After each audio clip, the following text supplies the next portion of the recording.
അപ്പോൾ ഒരു MLA എന്നുള്ള നിലയിൽ നടത്തുന്ന വികസന പ്രവർത്തനങ്ങൾ കൊണ്ട് മാത്രം ഈ ഒരു തരംഗങ്ങളെ അതിജീവിക്കാൻ പറ്റും? വികസന പ്രവർത്തനം അതിൻ്റെ ഒരു ഘടകമാണ്. വികസന പ്രവർത്തനം നമ്മൾ ചെയ്യേണ്ട ഉത്തരവാദിത്വമാണ്. സാധാരണഗതിയിൽ ജയിച്ചു കഴിഞ്ഞാൽ പിന്നെ കൈ വീശി പോകുന്നതല്ലല്ലോ ഒരു ജനാധിപത്യ സംവിധാനത്തിനകത്ത് ഒരു ജനപ്രതിനിധി ചെയ്യേണ്ടത്. ആ വികസന പ്രവർത്തനത്തിന് നേതൃത്വം കൊടുക്കണം, വികസന പ്രവർത്തനം നടത്തുകയും ചെയ്യണം. വികസന പ്രവർത്തനത്തിൽ തന്നെ ഒരു വ്യത്യാസമുണ്ട്. കാരണം അലോട്ട്മെൻറ്റ് കിട്ടണമെന്ന് ഒരിക്കൽ ഗവൺമെൻറ് സഹായിക്കണം.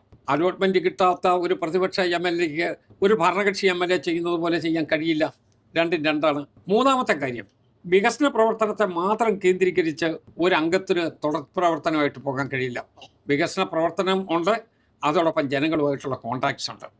ജനങ്ങളുമായിട്ടുള്ള ബന്ധമാണ് ഇതിൻ്റെ ഏറ്റവും വലിയ ബേസ്. നമ്മൾ വെള്ളത്തിലെ മീൻ പോലെയാണ്. കരക്കെടുത്തിട്ട് കഴിഞ്ഞാൽ കുറച്ച് കഴിയുമ്പോൾ നമ്മുടെ ശ്വാസം നിലയ്ക്കും.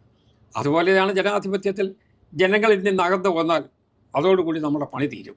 അതുകൊണ്ട് വികസന പ്രവർത്തനം മാത്രമല്ല, നമ്മുടെ ഇൻട്രാക്ഷൻസ് ഉണ്ട്, നമ്മുടെ പെരുമാറ്റമുണ്ട്, ഒരു ഗുഡ് വില്ലുണ്ട്, ആളുകൾ നമ്മളുടെ വിലയിരുത്തുന്ന ഒരു അതർമെൻസ് പോയിൻ്റ് ഉണ്ട്.